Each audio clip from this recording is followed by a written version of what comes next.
Suffering is something everyone goes through in life, but it's not just pain for pain's sake. It's one of the greatest teachers we can have.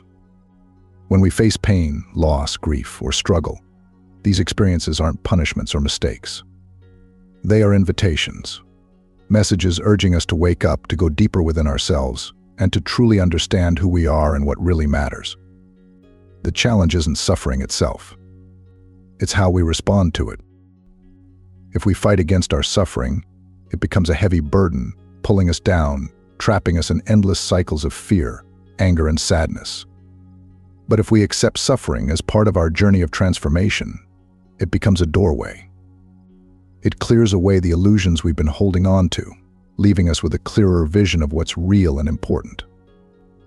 The crucifixion of Jesus is a powerful example of this transformation. It wasn't just a historical event. It was a lesson in how to face suffering with love and rise above pain without letting it turn into bitterness. Jesus did not fight against his suffering. He didn't curse those who caused him harm, nor did he let that pain define him. Even as he was dying, he spoke words of love and forgiveness.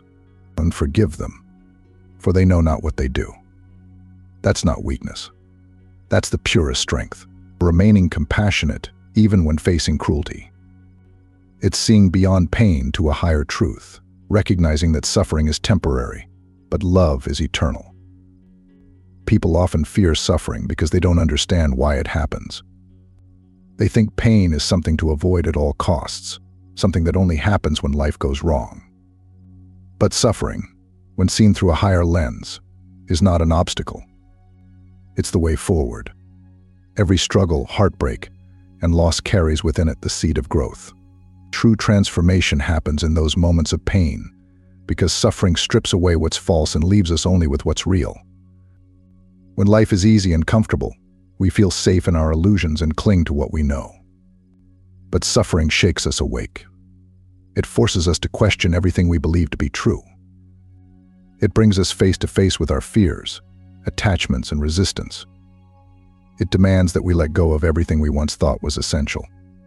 Transformation is not an easy process. It often feels like being torn apart, like everything we depended on is falling away.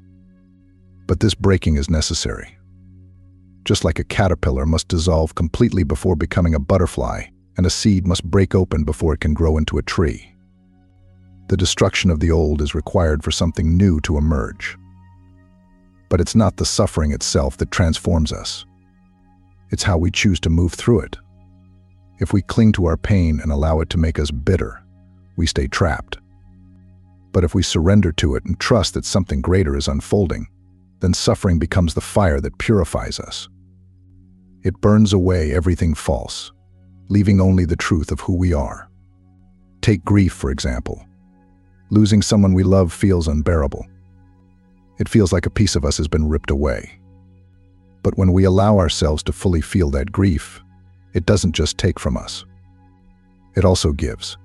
It shows us the fleeting nature of life and makes us appreciate what truly matters. It deepens our ability to love, to feel compassion, and to be grateful. The pain of loss can open our hearts in ways nothing else can. Betrayal is another kind of suffering that can lead to profound change. When we are betrayed, our first reaction is to shut down, to harden our hearts, to become cynical. But betrayal is not just about what someone else did to us. It's also about what we needed to learn.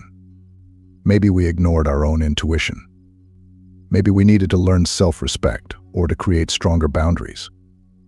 Or maybe we needed to understand that our worth is not dependent on someone else's actions.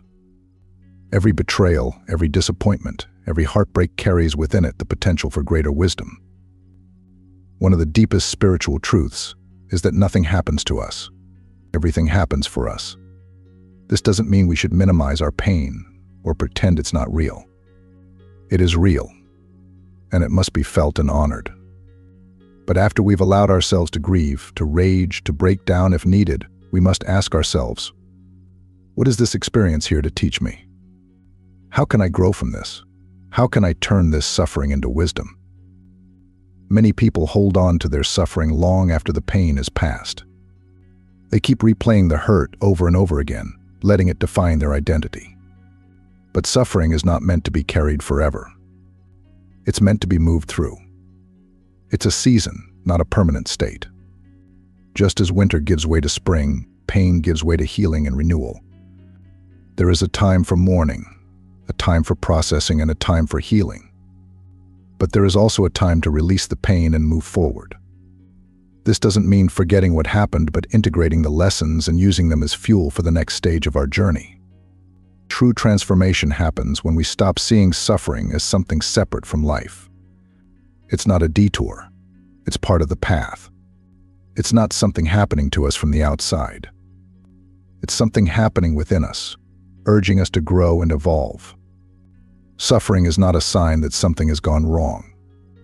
It's a sign that something deeper is being revealed, something greater is unfolding. The most powerful people are not those who have never suffered, but those who have faced suffering and emerged stronger. They have walked through darkness and refused to be consumed by it. They have turned their pain into purpose, their wounds into wisdom, their struggles into sources of strength. Suffering is the crucible where the soul is refined. It is the initiation into deeper levels of consciousness. It burns away everything that is not true, leaving only the essence of who we truly are. It's the price of awakening, the breaking apart that allows something greater to be born. To suffer is to be human, but to suffer consciously is to be transformed. It is to walk through the fire without losing yourself. It is to endure pain without letting it make you bitter. It is to trust that even in the darkest moments, something greater is at work. It is to remember that every crucifixion is followed by a resurrection. Every ending is the beginning of something new. This is the path of the spiritual warrior. Not to avoid suffering, not to run from it, but to face it fully, to allow it to do its sacred work, and to emerge from it more whole, more awake, more alive than before.